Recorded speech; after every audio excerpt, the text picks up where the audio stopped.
بسم الله الرحمن الرحيم.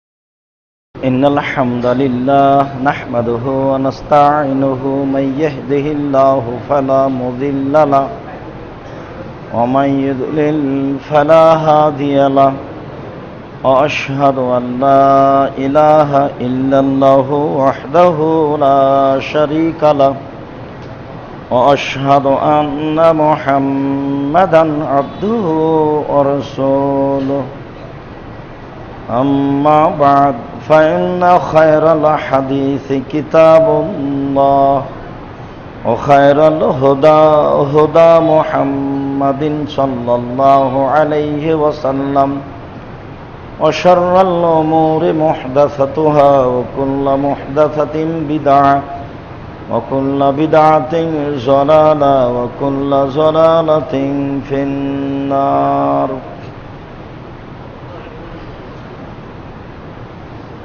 أعوذ بالله من الشيطان الرجيم.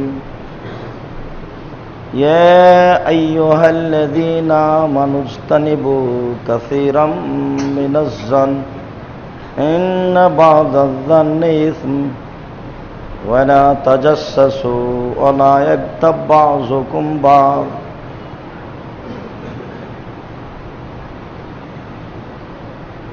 عن أبي هريرة رضي الله تعالى عنه قال قال رسول الله صلى الله عليه وسلم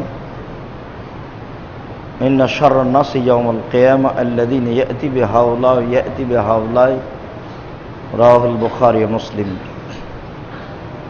عن حذيفة رضي الله تعالى عنه قال قال رسول الله صلى الله عليه وسلم لا يدخل الجنة قطات وفي رواية النمام رواه البخاري. عن أبي هريرة رضي الله تعالى عنه قال قال رسول الله صلى الله عليه وسلم هل تدرون ما الغيبة؟ قالوا الله رسوله أعلم. قال ذكرك أخاك بما يكره.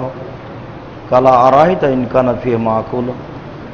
فقال إن كان فيه ما تقول فقد اغتبته وإن لم يكن فيه ما تقول فقد بهته رواه মুসলিম. সম্মানিত মসজিদের মুসল্লি, প্রশংসা আল্লাহর জন্য, শান্তি অবতীর্ণ হোক আল্লাহ রাসূলের উপর সাল্লাল্লাহু আলাইহি ওয়াসাল্লাম। আজ জুমার খুতবায় এই বক্তব্যের বিষয় গীবত, পরনিন্দা। গীবত, পরনিন্দা সম্পর্কে গুরুত্বপূর্ণ তত্ত্ববহুল বিবরণের চেষ্টা করব ইনশাআল্লাহুল আজিজ। আলোচনার এক পর্যায়ে আমরা আপনাদের সাথে আরো দুই একটি গুরুত্বপূর্ণ আলোচনা করতে পারি ইনশাআল্লাহ। যেসব পাপের কারণে মানুষের পরকাল হারিয়ে যায় তার একটি বড় পাপ হচ্ছে গীবত। যেসব পাপের কারণে মানুষের জন্য জাহান্নাম ঘোষণা করা হয়েছে তার একটি বড় পাপ হচ্ছে গীবত। যেসব পাপ সহজেই ক্ষমা হয় না, যা মানুষের সাথে জড়িত, তার একটি পাপ হচ্ছে গীবত। বড় পাপগুলি দুই ভাগে বিভক্ত। আমরা সময়ের গতিতে তা বিস্তারিত বলবো ইনশাআল্লাহ। একগুলি আল্লাহর সাথে জড়িত, যা ক্ষমা নেওয়া সহজ, আর একগুলি মানুষের সাথে জড়িত, যা ক্ষমা নেওয়া সহজ নয়, যা খুব কঠিন ও জটিল। গীবত তার অন্তর্ভুক্ত। এ মর্মে আল্লাহ তাআলা বলেন, ইয়া আইয়ুহাল্লাযীনা আমানু ইজতানিবু কাসীরাম মিনাজ জান্ন। হে বিশ্বাসীগণ, তোমরা মানুষের প্রতি অহেতুক ধারণা করো না। নিশ্চয়ই কিছু ধারণায় পাপ হয়।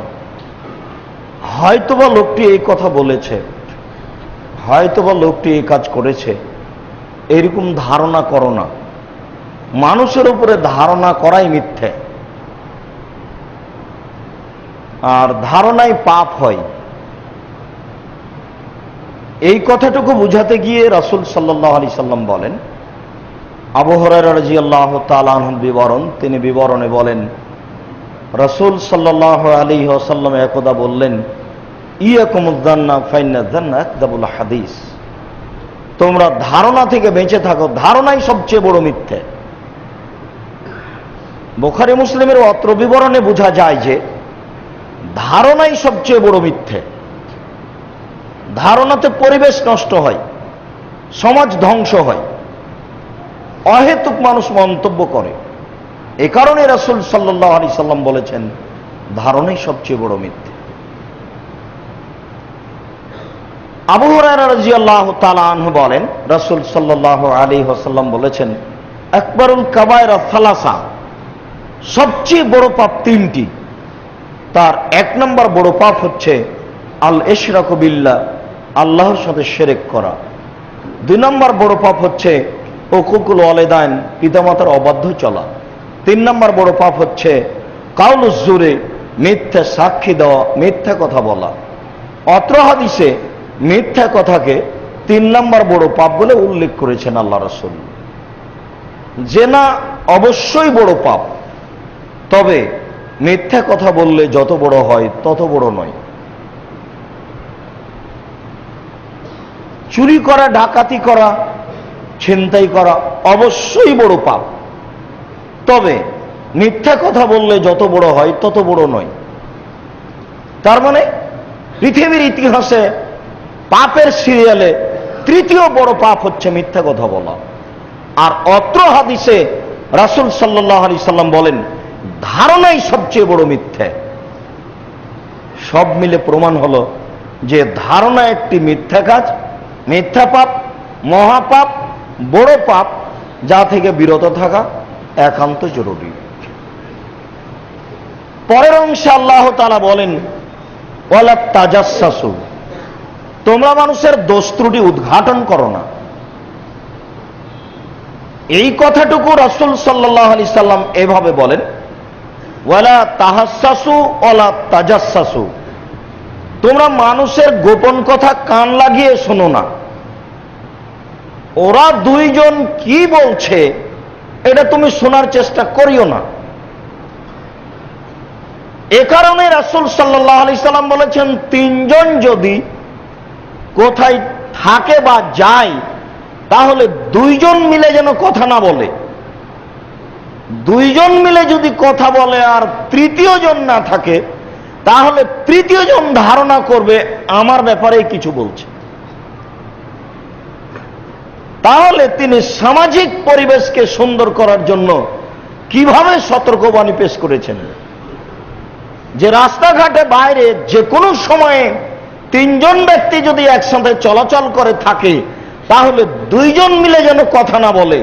দুইজন মিলে কথা বললেই পরিবেশ নষ্ট হবে, তিনজনকে একসাথে বলতে হবে। ওরা স্বামী স্ত্রী কি কথা বলছে আপনি কান লাগিয়ে শুনবেন না।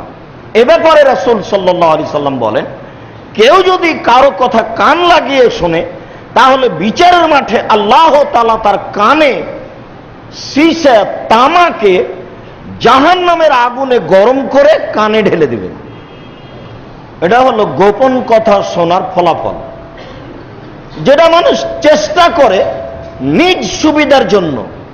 মনে করে যে কি বলছে এটা আমি অবগত হতে পারলে আমার কিছু সুবিধা হবে। নিজ সুবিধার জন্য জাহান্নাম কিনতে প্রস্তুত। রাসূল সাল্লাল্লাহু আলাইহি সাল্লাম এই কথাই বলেছেন, কেউ যদি কারো গোপন কথা কান লাগিয়ে শোনে, তাহলে তার কানে সীসা তামাকে জাহান্নামের আগুনে গরম করে ঢেলে দেওয়া হবে। বিষয়টি অতীব জটিল। রাসূল সাল্লাল্লাহু আলাইহি সাল্লাম পরের বাক্যে বলেন, ওয়ালা তাজাসসু, তোমরা মানুষের দোষ ত্রুটি উদ্ঘাটন করো না। মানুষের দোষ ত্রুটি উদ্ঘাটন করা হারাম। এ ব্যাপারে আবু হুরায়রা রাদিয়াল্লাহু তাআলা আনহু বলেন, রাসূল সাল্লাল্লাহু আলাইহি ওয়াসাল্লাম বলেছেন, মান সাতারা মুসলিমান সাতারাহুল্লাহু ফিদ দুনিয়া ওয়াল আখিরা, কেউ যদি কোনো মানুষের দোষ ত্রুটি ঢেকে রাখে দুনিয়াতে, তাহলে আল্লাহ তাআলা বিচারের মাঠে তার যে দোষ ত্রুটি রয়েছে এগুলো ঢেকে রাখবেন, এগুলো প্রকাশ করবেন না। রাসূল সাল্লাল্লাহু আলাইহি ওয়াসাল্লাম মানুষের দোষ ত্রুটি ঢাকার জন্য আদেশ করেছেন, আর তিনি বাস্তব চেষ্টা করেছেন মানুষের দোষ ত্রুটি যেন সমাজে প্রকাশ না হয়। এ ব্যাপারে বুখারী মুসলিম থেকে আপনাদের সামনে অতীব গুরুত্বপূর্ণ একটি হাদিস, যার অনুবাদে মনে হবে বাস্তব ঘটনা ঘটছে। মাইজ ইবনে মালিক একজন গরিব মানুষ, ধনী মানুষের বাড়িতে কাজ করতেন, কাজের লোক হিসেবে ছিলেন।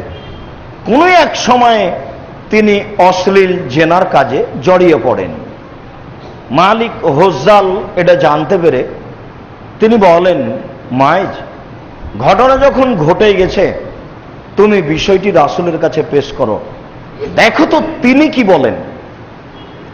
মালিকের পরামর্শে মাইজ ইবনে মালিক রাসূলের কাছে এসে বললেন, তাহের নিয়া রাসূলুল্লাহ, হে আল্লাহ রাসূল, আমাকে পবিত্র করুন।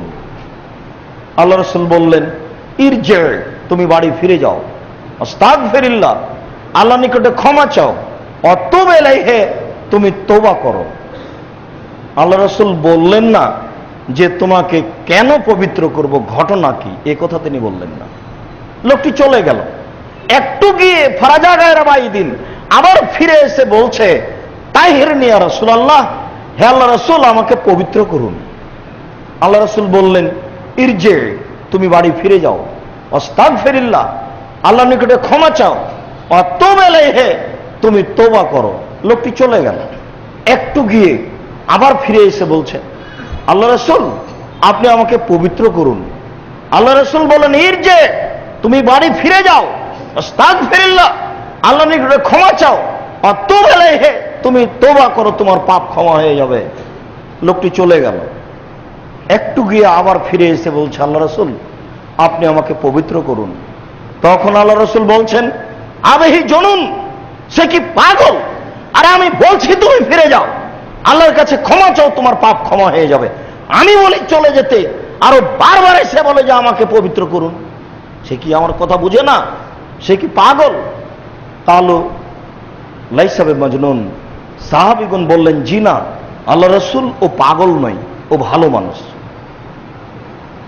তখন আল্লাহ রাসূল বললেন, আশারে বা খামরান, তাহলে সে কি মদ পান করেছে, তাই তার মস্তিষ্ক বিকৃত হয়েছে?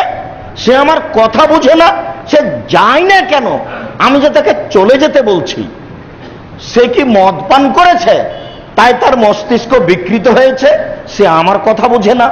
আমি যে তাকে চলে যেতে বলছি, সে যায় না কেন? ফাকামারা জুলুন হাস্তান কাহ, বৈঠক থেকে একটা লোক দাঁড়িয়ে মুখে নাক লাগিয়ে মুখটা সঙ্গে দেখে বলছেন, মাশারে বা খামরান, আল্লাহ রাসূল, এই ব্যক্তি মদ পান করেনি, এ ভালো মানুষ। তখন আল্লাহ রাসূল বলছেন, আজানাইতা, তুমি কি জেনা করেছ? তখন লোকটি বলছে, আল্লাহ রাসূল, মানুষ বৈধভাবে যা করে আমি অবৈধভাবে তা করেছি, বিচার করে দেন। আমি অত্র বিবরণ এই পর্যন্ত দেওয়ার পরে আপনাকে বলতে চাচ্ছি যে রাসূল সাল্লাল্লাহু আলাইহি সাল্লাম প্রথমবার বললেন না ঘটনা কি, দ্বিতীয়বার বললেন না, তৃতীয়বার বললেন না, চতুর্থবারে বলছেন লোকটা কি পাগল? এখনো তিনি বলছেন না যে ঘটনা কি। পঞ্চমবারে বললেন লোকটা কি মদ পান করেছে, এখনো চলে গেলে তার বিচার হবে না। শেষ পর্যন্ত তিনি জিজ্ঞাসা করলেন, কেন তোমাকে পবিত্র করব, ঘটনা কি? তুমি কি অশ্লীল কাজ করেছ? তখন লোকটি বলল, জি, আমি এ অন্যায় করেছি, বিচার করে দেন। সম্মানিত মসজিদের মুসল্লি, আপনাকে এখানে বিশেষ সতর্কবাণী পেশ করে বলতে চাই যে একটি হাদিস যদি সমাজে বাস্তবায়ন হয়, একটি হাদিস, সমাজে মারামারি গন্ডগোল হবে না।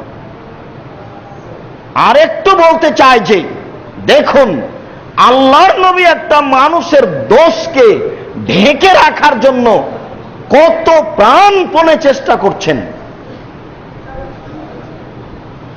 এর পরের যেটি জরুরি বিবরণ, ঘটনা তো যা হওয়ার হলই, বিচার তো হয়েই গেল। আল্লাহ রাসূলের বৈঠকে আসলে বিচার হয়। মুসল্লিদের কথা বলা হবে না, আপনারা সামনের জায়গা পূর্ণ করে বসুন, পিছনে যারা আছে তাদের বসার সুযোগ দিন। সম্মানিত মসজিদের মুসাল্লি, অত্র বিবরণের আরো জরুরি অংশ, বিচার হলো মাইজ ইবনে মালিককে ইট ঢেল পাথর দিয়ে মেরে ফেলা হলো। কোনো একদিন মাইজ ইবনে মালিকের মালিক হুজ্জাল রাস্তায় হাঁটছেন, সামনাসামনি আল্লাহ রাসূল যাচ্ছিলেন, হুজ্জাল আসছিলেন, মুখামুখি হয়ে গেল। আল্লাহ রাসূল বললেন, হুজ্জাল, লাউ সাতারতা খাবারা মাইজ ইবনে মালিক লাকুনতা খায়রান কাসীর।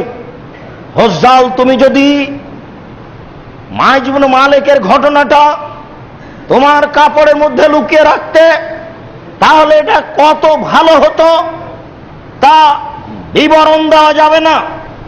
আরবি ভাষায় ইসিম তাফজিল খায়ের রয়েছে, যা আপনাকেও বোঝানো কঠিন।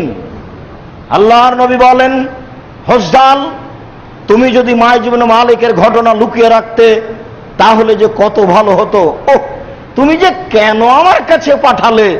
তুমি কিছু না বলে চুপচাপ থেকে তাকে একটু সতর্ক করে রেখে দিলেই তো হতো, তুমি আমার কাছে পাঠালে কেন?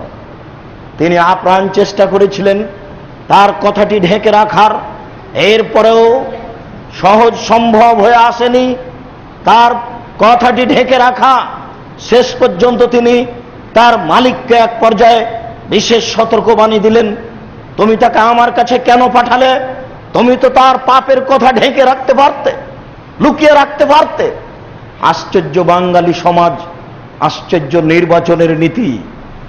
একজন আর একজনের বদনাম না করলে দিন কাটে না। পৃথিবীর সবচেয়ে ঘৃণিত, ন্যাক্কারজনক, নোংরা, জঘন্য, বর্বর, অসভ্য নীতি নির্বাচন নীতি। এই নির্বাচনের নীতিতে একজন আর একজনের গীবত না করলে, বদনাম না করলে তার দিন কাটে না। 40 বছর আগে কোন পাপ হয়েছে সেই পাপকে পেপার পত্রিকায় না লিখলে তার দিন কাটে না। তওবা করতে হবে, আজকেই করতে হবে, আজকে এখনই এই ঘৃণিত কাজ, এই ন্যাক্কারজনক কাজ, এই নোংরা কাজ, এই অসভ্য কাজ, এই বর্বর কাজ থেকে আপনাকে ফিরে আসতেই হবে। আপনি দোকানের সামনে বসে আর একজনের সাথে কথা বলছিলেন অমুক এ অন্যায় করেছে, আর আরেকজন মানুষ এসে বলল আপনি ঠিক বলেছেন। আপনি বলতে পারেন এই ঠিক বলেছেন এই কথাটা কত বড় অন্যায় হয়েছে? ওরা দুজন বলা বলি করছিল, আর আপনি এসে বলেছেন ঠিক বলেছেন। আপনার এই কথাটা কত বড় হয়েছে তা কি আপনি জানেন? তা কি কোনো সময় ভেবে দেখেছেন? আলোচনার এই অংশে আপনাকে আরো জরুরি সতর্ক করে বলতে চাই যে আয়েশা রাদিয়াল্লাহু তাআলা আনহা সাফিয়া রাদিয়াল্লাহু তাআলা আনহার একটু দুর্নাম করেছিলেন। বদনাম এতটুক যে তিনি বলেছিলেন, সাফিয়ার অত প্রশংসা করেন কেন? ও তো একজন খাটো মহিলা। খাটো কথাটা শুধু বলেছিলেন। তখন আল্লাহ রাসূল বলেছিলেন, আয়েশা, লাকাদ কুলতে কালেমাতান লাউ মুজাজাত বিমাইল বাহরে লা মাজাজাতু। আয়েশা, তুমি এমন একটা কথা বলেছ, এই কথা যদি সাগরে ফেলে দেওয়া হয় তাহলে সাগরের পানি ঘোলা হয়ে যাবে। কি বলেছেন আয়েশা? আয়েশা রাদিয়াল্লাহু তাআলা বলেছেন ও খাটো মেয়ে। এটা যদি এত বড় অপরাধ হয় তাহলে আজকের আপনার সারা দিনের অপরাধ কত? কি দিয়ে বুঝায় আপনাকে আপনার অপরাধ কত, আপনি কত বড় অপরাধী? নিজের বিচার অন্যের হাতে দিলে বিচার করা যায় না। নিজের বিচার নিজের হাতে রাখলেই সহজ হয়, তাহলেই সহজ পথ পাওয়া যায়। অতএব গীবতের মতো, ন্যাক্কারজনক, নোংরা, জঘন্য কাজ থেকে বেঁচে থাকার চেষ্টা করুন। হুযায়ফা রাদিয়াল্লাহু তাআলা আনহু বলেন, রাসূল সাল্লাল্লাহু আলাইহি ওয়াসাল্লাম বলেছেন, লা ইয়াদখুলুল জান্নাতা কাত্তাত ওয়া ফি রিওয়ায়াতিন নাম্মাম, যারা গীবত করে তারা জান্নাতে যাবে না। অন্য বর্ণনায় তিনি বলেন, যারা চগলখড়ি করে, ওইখানকার কথা এখানে লাগাই, এখানকার কথা ওখানে লাগাই, এর কথা ওকে লাগাই, ওর কথা একে লাগাই, এ হচ্ছে চগলখোর, এই তাহাজ্জুদ পড়ে জান্নাত পাবে না, এই জান্নাত পাবে না। এই কথা 1450 বছর পূর্বে ঘোষণা হয়েছে। তিনি বিষয়টি আরো জটিল করে বলেন। আবু হুরায়রা রাদিয়াল্লাহু তাআলা আনহুর বিবরণ তিনি বলেন, রাসূল সাল্লাল্লাহু আলাইহি ওয়াসাল্লাম বলেছেন, ইন্না শাররান নাসি ইয়াউমাল কিয়ামা জালওয়াজহাইনে, বিচারের মাঠে সবচেয়ে নিকৃষ্ট মানুষ হচ্ছে ওই যার মুখ দুটো। বিচারের মাঠে সবচেয়ে নিকৃষ্ট মানুষ হচ্ছে ওই যার মুখ দুটো। কি বুঝলেন যার মুখ দুটো মানে? এখানে এক কথা বলে, ওখানে আরেক কথা বলে, এরই হলো মুখ দুটো। আনাস রাদিয়াল্লাহু তাআলা আনহু বলেন, রাসূল সাল্লাল্লাহু আলাইহি ওয়াসাল্লাম বলেছেন, মান কানা যা ওয়াজহানে কানা লাহু ইয়াউমাল কিয়ামা লিসানান মিন নারিন, যার মুখ দুনিয়াতে দুইটা হবে, বিচারের মাঠে তার মুখে জাহান্নামের আগুনের দুইটা জিহ্বা থাকবে। মনে থাকবে না হাদিস? যার দুনিয়াতে মুখ দুইখানা হবে, বিচারের মাঠে তার মুখে জাহান্নামের আগুনের দুইটা জিহ্বা হবে। দুইটা জিহ্বা এক মুখে, এক মুখের ভিতরে দুইটা জিহ্বা, আবার আগুন দিয়ে বানানো। তাহলে পরিস্থিতি কত কঠিন তা এখন বুঝাতে পারবো? এটা আপনার জন্য সহজ হবে মেনে নিলে। এই জন্য তো আমরা মাঝে মধ্যে বলি যে আল্লাহ তোমার কাছেই জোরালো আবেদন তুমি কবুল করো। তুমি যদি আমাদের দিয়ে খিদমত নিতে চাও, তাহলে তুমি আমাদেরকে জাতির সামনে গ্রহণীয় করো। জাতি যেন আমাদের কথা কবুল করে, তারা যেন শুনে মানার চেষ্টা করে। আর যদি আমাদের দিয়ে খিদমত না হয়, তাহলে তুমি এমন মানুষ দুনিয়াতে পাঠাও যারা বলিষ্ঠ কণ্ঠে, নির্দ্বিধায়, দ্বিধাহীন কণ্ঠে, ব্যর্থহীন ভাবে তোমার কোরআন এবং হাদিসের কথা বলবে, জনগণ মানবে। এরকম মানুষ তুমি পাঠাও, এটাই তো আমাদের আবেদন। যদিচ এক শ্রেণীর মানুষ বলতে শিখেছে যে আব্দুর রাজ্জাক সাহেব একজন বিতর্কিত মানুষ। আমি বুঝলাম না বিতর্কিত কাকে বলে। 1990 সাল থেকে নিয়ে এখন পর্যন্ত কোন একটা বাক্য বলেছি নিজ স্বার্থে, এ কথা আমার জানা নেই। একটা বাক্য বলেছি 90 সাল থেকে নিয়ে এখন পর্যন্ত, যেটা জাতির উপকারে নয়, এমন কোন কথা আমি জানি না। 90 সাল থেকে নিয়ে এখন পর্যন্ত জামাত, বিএনপি, আওয়ামী লীগ কারো কোনোদিন, জমিয়ত জামাত কারো কোনোদিন বদনাম করেছে, এই কথা আমার জানা নাই। জনাব, বিতর্কিত কাকে বলে আবার পড়তে হবে আপনাকে। কোটি কোটি মোবাইলে সারা পৃথিবীতে বক্তব্য চলছে, শত শত বক্তব্য নেটে আছে। টান দিয়ে দেখুন কখন আপনাকে আমি কথা বললাম। আমার জিন্দেগিতে কোনোদিন আমি আবু হানিফা, ইমাম মালিক, ইমাম শাফি, ইমাম ইবনে হাম্বল কাউকে কটাক্ষ করে কথা কোনো বলেছি, এটা আমার মনে নেই। বিতর্কিত কাকে বলে? জাতির সামনে কেচ্ছা কাহিনী বলে জাতিকে ধ্বংসের দিকে ঠেলে দিয়ে আর একজনের বদনাম করেন কেন? কতদিন চলবে এই চাকা? চিরদিন চলবে না, একদিন না একদিন এই চাকা বন্ধ হবেই। অতএব বদনামের শাক বন্ধ করে সতর্ক হয়ে দিন প্রচারের জন্য চেষ্টা করুন। আনাস রাদিয়াল্লাহু তাআলা আনহু বলেন, রাসূল সাল্লাল্লাহু আলাইহি ওয়াসাল্লাম বলেছেন, লা তুজুল মুসলিমিনা, তোমরা মুসলমানকে কষ্ট দিও না, ওয়ালা তুয়াইরু, তাদের নিন্দা করো না। ওয়ালা তাত্তাবিউ আওরাতাহুম, তোমরা তাদের পিছনে লাগো না। ওকে সমাজে অপমান করেই ছাড়বো এরকম পদক্ষেপ গ্রহণ করিও না। সুযোগ এসেছে, তার একটা কথা আমি জানি, এই কথা সমাজে বললে ওর জ্বর নড়ে উঠে যাবে, অতএব আমি এই কথার পিছনে লেগে যাই। এমন কাজ করো না, তোমরা কারো পিছনে লাগো না। মাই ইয়াত্তাবিউ আওরাতা আখিহি, কোন মানুষ যদি কারো পিছনে লাগে, তার ভাইকে নিন্দা করার জন্য, নিন্দনীয় করার জন্য চেষ্টা করে, তাহলে ইয়াত্তাবিউল্লাহু আওরাতাহু, আল্লাহ তার পিছনে লেগে যাবে। এবার আপনি আমার পিছনে আর আপনার পিছনে আল্লাহ, দেখে দেখা যাক কে পারে। আপনি পারেন না, আল্লাহ পারে। বুঝতে পারেননি? এই কথা আমাদের নবী মুহাম্মদ সাল্লাল্লাহু আলাইহি ওয়াসাল্লাম বলছেন, জিন্দেগিতে কারো বিরুদ্ধে মুখ খুলবেন না। রাসূল সাল্লাল্লাহু আলাইহি ওয়াসাল্লাম বলেন, দেখো, কারো নিন্দা করার জন্য চেষ্টা করিও না, কারো পিছনে লাগো না। কেউ যদি কারো পিছনে লাগে, আল্লাহ তার পিছনে লেগে যাবেন। ওমাই ইয়াত্তাবিউ আওরাতাহু, ওমাই ইয়াত্তাবিউল্লাহু আওরাতাহু, আর আল্লাহ যার পিছনে লেগে যাবেন, ইয়াফজাহু, আল্লাহ তাকে অপমান করেই ছাড়বেন। ওয়ালাউ কানা ফি জাওফি রাহলিহি, সে তার বাহনের উটের পেটের ভিতরে লুকিয়ে থাকলেও। কি বুঝলেন?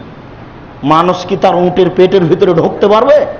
তার মানে এ দেশে একজনের গীবাত বদনাম করে আমেরিকা পালিয়ে গেছে, সেখানেও তার অপমান হবেই হবে। কেন? তার পিছনে আল্লাহ লেগে আছে। কথার কথা, কেউ যদি কারো বদনাম করার পরে মাটির ভিতরে একটা গর্ত খুলে ঢুকে যায়, কেউ যদি না দেখে, তবে সে অপমান হবেই। কেন? তার পিছনে আল্লাহ লেগে গেছেন। অতএব তার বাঁচার কোনো পথ নেই। সমাজকে সতর্ক করার জন্য রাসূল সাল্লাল্লাহু আলাইহি ওয়াসাল্লামের বাণী দেখুন, যা ভাবা বোঝা মানা উচিত। আল্লাহ আমাদের তৌফিক দান করুক। আল্লাহুম্মা আমিন। আল্লাহুম্মা সাল্লি আলাইহি, আল্লাহুম্মা বারিক আলাইহি।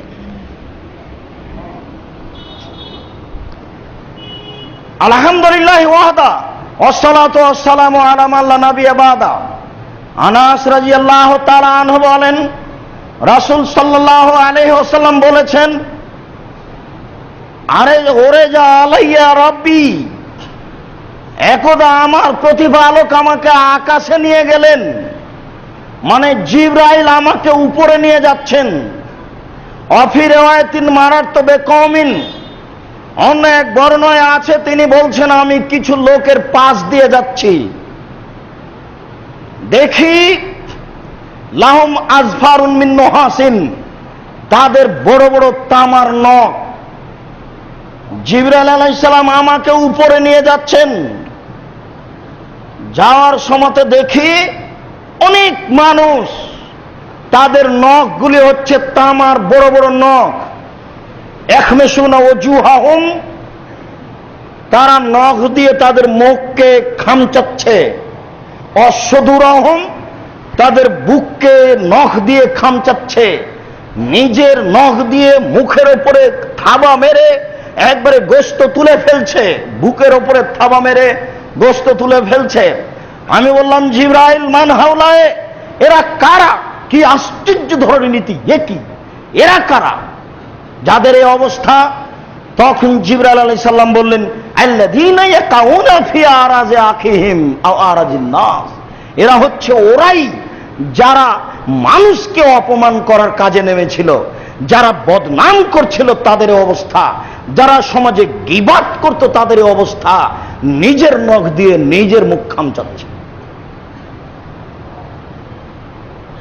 আবু হুরায়রা রাদিয়াল্লাহু তাআলা আনহু বলেন, রাসূল সাল্লাল্লাহু আলাইহি সাল্লাম একদা বললেন, হাল তাদরুনা মা ইয়াদখুলুন নাসান নারা, সঙ্গী সাথে বলতে পারো মানুষকে বেশি বেশি জাহান্নামে নিক্ষেপ করে কি? সঙ্গী সাথে বলতে পারো মানুষকে বেশি বেশি জাহান্নামে নিক্ষেপ করে কি? সঙ্গী সাথে বলতে পারো মানুষকে বেশি বেশি জাহান্নামে নিক্ষেপ করে কি? এই কথা বলতে বলতেই তিনি বলছেন, আল ফারজল ফাম, মুখ এবং লজ্জা স্থান। মানুষের জাহান্নামে যাওয়ার বড় মাধ্যম জেনা, মানুষের জাহান্নামে যাওয়ার বড় মাধ্যম গীবাত, বদনাম, মুখ। মুখ মানুষের জন্য কত বড় শত্রু তা আমরা মানুষকে এখন বুঝাতে অক্ষম। যেদিন মানুষ বুঝতে পারবে মুখ মানুষের কত বড় শত্রু, সেদিন সফল হতে পারবে না মানুষ বুঝতে পেরে। আবু হুরায়রা রাদিয়াল্লাহু তাআলা আনহু বলেন, রাসূল সাল্লাল্লাহু আলাইহি সাল্লাম একদা বললেন, হাল তাদরুনা মাইকুবুন নাসান নারা, সঙ্গে সাথে বলতে পারো মানুষকে পিছন দিক থেকে ধাক্কা মেরে জাহান্নামে নিক্ষেপ করে কি? সঙ্গে সাথে বলতে পারো মানুষকে পিছন দিক থেকে ধাক্কা মেরে জাহান্নামে নিক্ষেপ করে কি? সঙ্গে সাথে বলতে পারো মানুষকে পিছন দিক থেকে ধাক্কা মেরে জাহান্নামে নিক্ষেপ করে কি? এই কথা বলতে বলতেই ফাখাযা লিসানাহু, তিনি নিজের জিহ্বা নিজেই ধরে নিয়ে বলছেন, এ দেখো, এ দেখো, এই জিহ্বা মানুষকে পিছন দিক থেকে ধাক্কা মেরে জাহান্নামে নিক্ষেপ করে। আপনার জিহ্বাই আপনার কত বড় শত্রু। তাই উকবা ইবনে আমির রাদিয়াল্লাহু তাআলা আনহু বলেন, রাসূল সাল্লাল্লাহু আলাইহি সাল্লামকে একদা জিজ্ঞাসা করা হয়েছিল, মান নাজাত, বাঁচার পথ কি? তখন রাসূল সাল্লাল্লাহু আলাইহি সাল্লাম বলেছিলেন, আলজাম লিসানাক, মুখ বন্ধ করো, মুখ ব্যবহার করো না, মুখ ব্যবহার করলেই জাহান্নাম। সাহল ইবনে সাদ রাদিয়াল্লাহু তাআলা আনহু বলেন, রাসূল সাল্লাল্লাহু আলাইহি ওয়াসাল্লাম বলেছেন, মাইয়াজমান লি মা বাইনা লাইহিহি ওয়া মা বাইনা রিজলাইহি আজমাল্লাহুল জান্নাহ, কেউ যদি দুটো জিনিসের জিম্মেদারি নিতে পারে, আমি মুহাম্মদ সাল্লাল্লাহু আলাইহি সাল্লাম তাকে জান্নাতে নিয়ে যাওয়ার জন্য জিম্মেদারি নিলাম। কোন মানুষ যদি দুটো জিনিসের জিম্মেদারি নিতে পারে, আমি মুহাম্মদ সাল্লাল্লাহু আলাইহি সাল্লাম তাকে জান্নাতে নিয়ে যাওয়ার জন্য জিম্মেদারি নিলাম। এক, মা বাইনা লাইহিহি, মুখের দুই চাওলের ভিতরে যেটা আছে জিহ্বা, কেউ যদি জিহ্বার জিম্মেদারি নিতে পারে, আমি তাকে জান্নাতে নিয়ে যাব। কিভাবে নিয়ে যেতে হবে সেটা আমার ব্যাপার। ওয়া বাইনা রিজলাইহি, দুই পায়ের মধ্যে যা আছে জেনা, কেউ যদি নিজেকে জেনা থেকে বাঁচাতে পারে, কিভাবে জান্নাতে আমার তাকে নিয়ে যেতে হবে সেটা আমার ব্যাপার। জেনা মানুষের কত বড় ধ্বংসাত্মক কর্ম তা মানুষ জানে না। যে জেনা দিন রাত হচ্ছে, যেটা একেবারেই স্বাভাবিক হয়ে গেছে মানুষের, অথচ সেটা একটা জাহান্নামের বড় মাধ্যম। আবু হুরায়রা রাদিয়াল্লাহু তাআলা আনহু বলেন, রাসূল সাল্লাল্লাহু আলাইহি ওয়াসাল্লাম একদা বললেন, হাল তাদরুনা মাল গীবাত, সঙ্গে সাথে বলতে পারো গীবাত কাকে বলে? তোমাদের কি এটা জানা আছে? কালু আল্লাহ রাসূলু আলাম, সাহাবীগণ বললেন, জি না, আমরা বলতে পারছি না গীবাত কাকে বলে, এটা আমাদের জানা নেই। তখন রাসূল সাল্লাল্লাহু আলাইহি ওয়াসাল্লাম বললেন, যিকরুকা আখাকা বিমাকরাহ, তুমি তোমার ভাইয়ের কোনো কথা বলবে, তাকে শুনে খারাপ লাগবে, এটাই হলো গীবত। আবার শুনুন, আপনার কথা আমি বলছি, এই কথা যদি আপনি শুনতে পান, আপনাকে যদি খারাপ লাগে, এটাই হলো গীবত। আবার শুনুন, আপনার কথা আমি বলছি, এই কথা যদি আপনি শুনতে পান, আপনাকে যদি খারাপ লাগে, এটাই হলো গীবত। এই পর্যন্ত আল্লাহ রাসূল বলতেই সাহাবীগণ বললেন, আরাআইতুম ইন কানা ফীহি মা তাকুলু, আপনি কি মনে করেন যে লোকটা অন্যায় করেছে, তার যদি আমি অন্যায়ের কথা সমাজে বলি? একটা লোক জেনা করেছে, তাই তো সমাজে বলছি করেছে। একটা লোক চুরি করেছে, তাই তো বলছি করেছে। আপনি বলুন, যদি করে থাকে আর আমি বলি তাহলে কি হবে? তখন আল্লাহ রাসূল বললেন, শোনো, ইন কানা ফীহি মা তাকুলু ফাকাদ ইগতাবতাহু, ও যদি অন্যায় করে থাকে আর তুমি বলো, তাহলে গীবত। ও যদি অন্যায় করে থাকে তুমি বলো, তাহলে গীবত। ও যদি অন্যায় করে থাকে তুমি বলো, তাহলে গীবত। ওয়াইলাম ইয়াকুন ফীহি মা তাকুলু ফাকাদ বাহাত্তাহু, ও যদি অন্যায় না করে থাকে তুমি বলো, তাহলে অপবাদ। ও যদি অন্যায় না করে থাকে তুমি সমাজে বলো, তাহলে অপবাদ। ও যদি অন্যায় না করে থাকে তুমি বলো, তাহলে অপবাদ। দুইটি পাপের দুই ধরনের শাস্তি। যদি অপবাদ হয়, তাহলে যে অপবাদ লাগিয়েছে তাকে ৮০ লাঠি পিটাতে হবে। এই জন্যই তো ক্যাসেটে শুনতে পান যে আব্দুর রাজ্জাক সাহেব বলেছেন মুফাসসির সাহেবকে ১৬০ লাঠি পিটাতে হবে। কেন? সাধারণ মানুষের উপরে অপবাদ লাগালে ৮০ লাঠি, আর নবীর উপরে অপবাদ লাগালে ৮০ ৮০ ১৬০ লাঠি। ইব্রাহিম আলাইহিস সালাম গরিব মানুষ, কয়দিন আগে ছেলেটা রেখে, স্ত্রী রেখে কাবা ঘরের পাশে রেখে চলে গেলেন। আল্লাহ বলছেন ছেলে কুরবানি করতে হবে। কয়দিন পরে, কয় বছর পরে এসেছেন ছেলে কুরবানি করতে। 90 বছরের বুড়া মানুষ মিনা মাঠে সুন্দর টকটকে একটা ঝকঝকে ছেলেকে কুরবানি করছেন।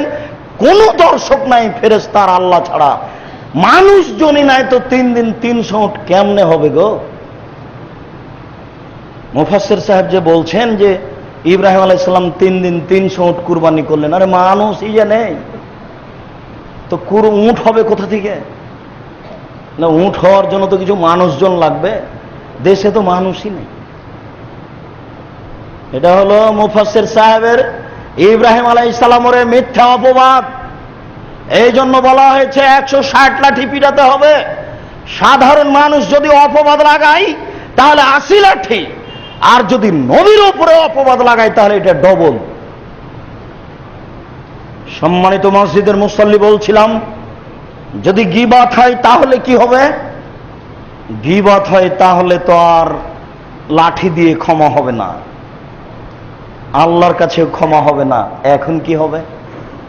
বলছিলাম বড় পাপগুলি 2 ভাগে বিভক্ত। বড় পাপগুলি একটা আল্লাহর সাথে জড়িত, একটা মানুষের সাথে জড়িত। আল্লাহর সাথে জড়িত পাপ সহজেই ক্ষমা নেওয়া যায়, মানুষের সাথে জড়িত পাপ সহজেই ক্ষমা নেওয়া যায় না। একজন মানুষ সুদ খেতে খেতে খেতে কোটি কোটি টাকা ইনকাম করেছে, ঢাকা শহরে কয়েকটা বাড়িও করেছে। আজকে শুনল, কোনো একদিন শুনল রাসূল সাল্লাল্লাহু আলাইহি সাল্লাম বলেছেন, মায়াকুল দিরহাম রিবাহু ইয়ালাম আসাদ্দু মিন সিত্তাতি ওয়া সালাসিনা জিনিয়া। কেউ যদি জেনে শুনে 1 টাকা সুদ খায়, 36 বার জিনা করে যত পাপ হবে, 1 টাকা সুদ খেলে তার চেয়ে বেশি পাপ হবে। রাসূল সাল্লাল্লাহু আলাইহি সাল্লাম বলেছেন, আর রিবা সাবুনা জুজান আইসারহু আইনকাহু রাজুল উম্মাহু। সুদের পাপের 70টি ভাগ রয়েছে।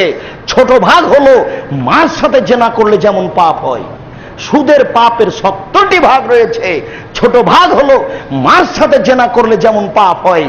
এই কথা শুনে বলছে, আল্লাহ আমার ভুল হয়েছে, আমি জিন্দেগিতে আর কোনোদিন সুদ খাবো না, যত সুদের লেনদেন আছে সব বন্ধ করলাম, তুমি আমাকে মাফ করো। এই কথা বলেই যদি মারা যায় ইনশাআল্লাহ জান্নাত পাবে। কেন? এই পাপ কার সাথে জড়িত? আল্লাহর সাথে।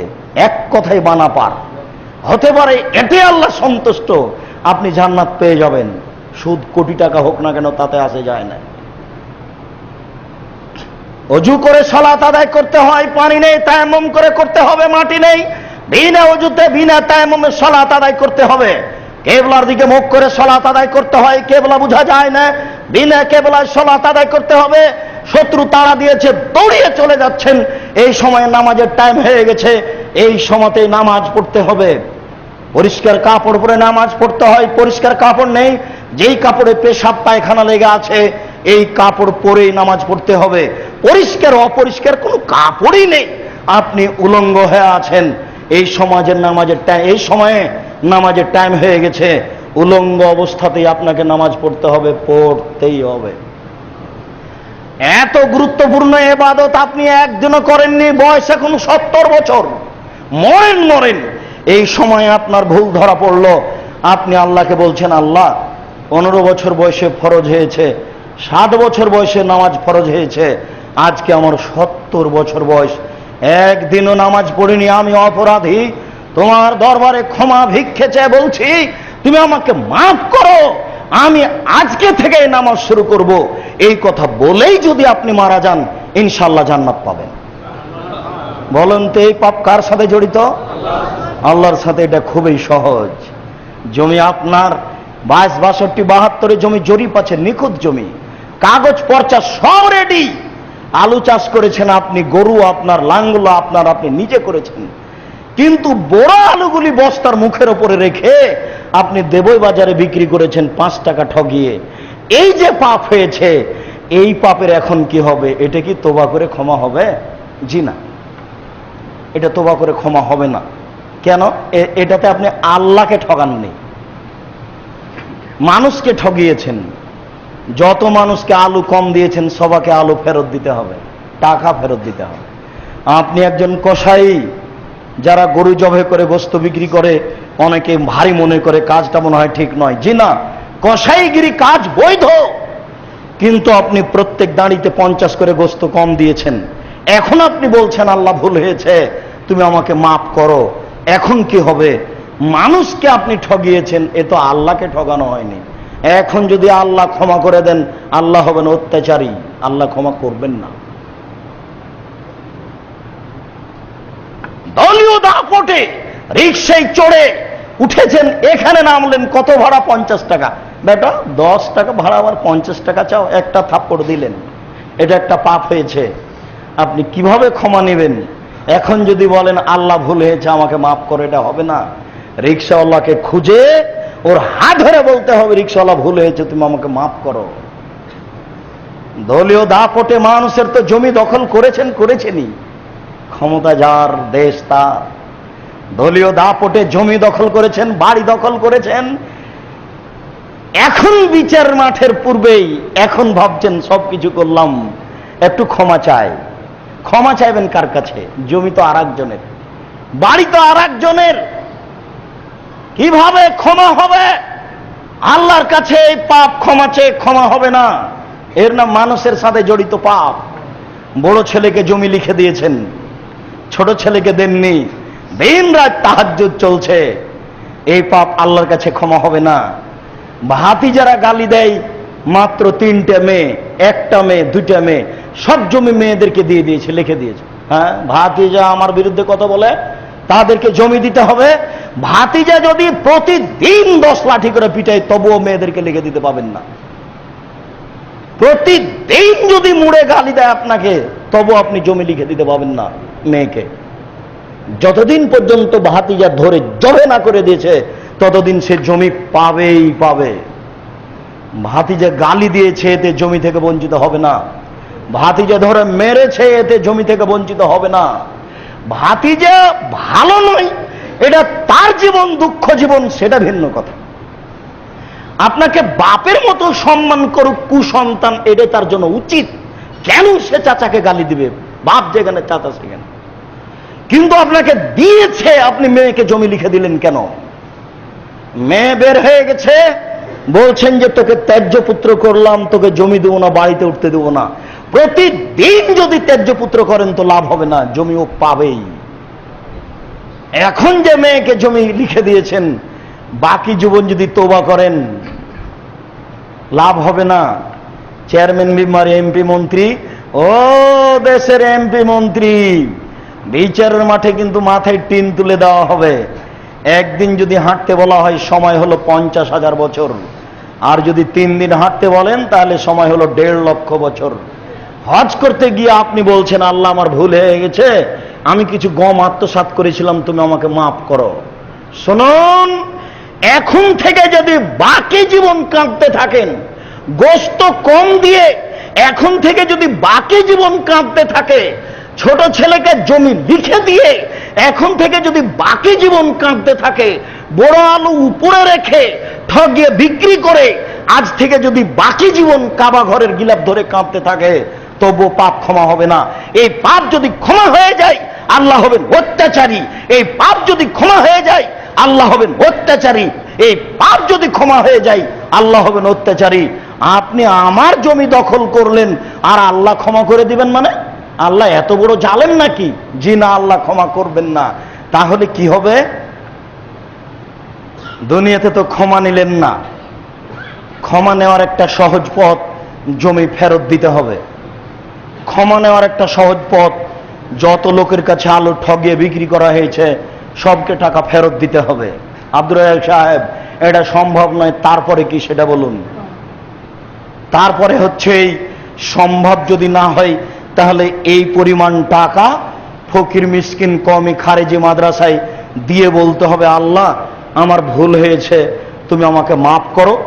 আমি চেষ্টা করেছি লোকটাকে খোঁজার, আমি পাইনি, পেলে সত্যিকারই আমি তাকে টাকা ফেরত দিতাম বা হাত ধরে ক্ষমা নিতাম।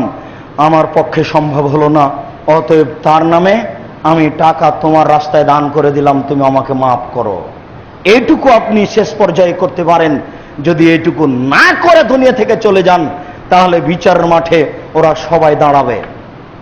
ছেলে বলবে আল্লাহ, এ আমার বাপ, আমার বড় ভাইকে জমি লিখে দিয়েছিল। ভাতিজারা বলবে আল্লাহ, এ আমার চাচা, আমার বোনদেরকে, তার মেয়েদেরকে জমি লিখে দিয়েছিল। কসাই দাঁড়াবে, রিক্সাওয়ালা দাঁড়াবে, সবাই দাঁড়াবে। এখন কি হবে? আল্লাহ রসুল বলছেন, ও খেজাত হাসানাতহু ও তোরেহাত আলাইহিম, এর নেকি নিয়ে নিয়ে পাওনাদারকে দেওয়া হবে, এর নেকি নিয়ে নিয়ে পাওনাদারকে দেওয়া হবে। ফাইন ফানিয়াত হাসানাতহু, যদি নেকি শেষ হয়ে যায় এখনো পাওনাদার বাকি থাকে তাহলে কি হবে? উখেজাত খাতায়াহুম, এবার তাদের পাপ নেওয়া হবে, এর উপরে চাপিয়ে দেওয়া হবে। তাহলে এর নেকি শেষ হয়েছে, পাপ আগে থেকে কিছু ছিল, আরো আসলো, এদের পাপ বেশি হয়ে গেল, ওদের নেকি বেশি হয়েছে, পাপ আরো কমে গেল। ওরা যাবে জাহান্নামে, এই যাবে জাহান্নামে, ওরা যাবে জান্নাতে। এই ব্যক্তি যাবে জাহান্নামে, ওরা যাবে জান্নাতে। রাসূল সাল্লাল্লাহু আলাইহি ওয়াসাল্লাম বললেন, এই ব্যক্তি সবচেয়ে নিঃস্ব গরিব মানুষ। অতএব রাসূল সাল্লাল্লাহু আলাইহি ওয়াসাল্লাম বলেছেন, পৃথিবীবাসী কারোর সাথে যদি কোনো লেনদেন থাকে, কাউকে যদি জোর করে গালি দিয়ে থাকেন দলীয় দাপটে, তাহলে আল ইয়াউমা, আজকেই ক্ষমা নাও, আজকেই, মানে এখনই, এখনই ক্ষমা নিয়ে বলো, ভাই ভুল হয়েছে, আমি বুঝতে পারি না, আমাকে মাফ করবেন, মহৎ কাজ হবে। সবাই বলে ভুল স্বীকার করা মহৎ কাজ, করে কে? সবাই এরকম কথা বলে, করে কে? খাটো হয় ভালো, সমাজের লোক নিন্দা করবে না, বিচারের মাঠে বেঁচে যাবেন। সম্মানিত মসজিদের মুসল্লি, এ হলো বিচার। অতএব আজকের বৈঠকের, আজকের জুমার খুতবার শেষ কথাটি হচ্ছে এই, বাড়িতে আজকে ঢোকে খাওয়া দাওয়া পরে, বাড়িতে ঢোকে স্ত্রী ছেলে মেয়েকে ডাকতে হবে, বলতে হবে, এই শোনো, আজকে আগে বৈঠক তারপরে খাওয়া। কি বৈঠক? এই বাড়িতে আজ থেকে কেউ কারো গীবাত করবে না, বদনাম করবে না, আমার মুখ বন্ধ, তোমার মুখ বন্ধ, ছেলে মেয়ের মুখ বন্ধ। এই শোনো, কোনো মহিলা যদি এসে বলে, শুনেছ কি অমুক নাকি এই করেছে, তখন স্ত্রী বলবে, চলো সব কথা, কি করতে এসেছো সেটা বলো। 1 কেজি চাউল ধার করতে এসেছি, সেটা কথা বলো। কোন মহিলা কি করেছে সেটা বলো কেন? সেটা বলো, তোমার কি প্রয়োজন? এইভাবে আপনার স্ত্রী ধমকাবে, আপনিও ধমকাবেন। এটা হবে আপনার কাজ, আপনার স্ত্রীর কাজ, আপনার ছেলে মেয়ের কাজ। পরামর্শ গ্রহণ করুন, আল্লাহ রাসূলকে মূল্যায়ন করুন। প্রতিপালক, তুমি বড় দয়াবান, তুমি বড় রহমান, তুমি বড় ক্ষমাবান, তুমি বড় শক্তিশালী, তুমি সব কিছু করতে পারো। আমরা মানুষ, আমরা অসহায় মানুষ, আমাদের ভুল ত্রুটি থাকতেই পারে। তোমার দরবারে জুমার খুতবার শেষ অংশে আবারও তোমার সাক্ষী দিচ্ছি, আশহাদু আল্লা ইলাহা ইল্লাল্লাহ, আমি সাক্ষ্য দিচ্ছি আল্লাহ ছাড়া কোনো মাবুদ নাই, ওয়া আশহাদু আন্না মুহাম্মাদার রাসূলুল্লাহ, আমি আরো সাক্ষ্য দিচ্ছি মুহাম্মদ আল্লাহ রাসূল। এই সাক্ষী তোমার দরবারে পেশ করে বলছি, আমাদের যারা মারা গেছে তুমি তাদের কবরের শাস্তি মাফ করো। আমাদের যারা দাদা দাদি, চাচা চাচি, খালা ফুফু, বাপ মা মারা গেছে, তুমি তাদের কবরের শাস্তি মাফ করো। আমরা যারা অসুস্থ, বাড়ি ও হাসপাতালে আছি, এখানে সেখানে আছি, তুমি তাদের আরোগ্য দান করো। আমরা যারা বেঁচে আছি, তুমি তাদেরকে তোমার রাসূলের পদ্ধতি অনুযায়ী চলার তৌফিক দান করো। আমরা যারা বেঁচে আছি, তুমি তাদেরকে গীবাতের মতো এই নোংরা পাপকে ছেড়ে সুন্দরভাবে, বৈধভাবে তোমার রাসূলের পদ্ধতি অনুযায়ী চলার তৌফিক দান করো। আল্লাহুম্মা আমিন। এ দাবি, এ দাওয়া, এ দোয়া তোমার দরবারে রেখে আজকের জুমার খুতবা এখানেই শেষ করলাম। সাল্লাল্লাহু আলাইহি ওয়াসাল্লাম।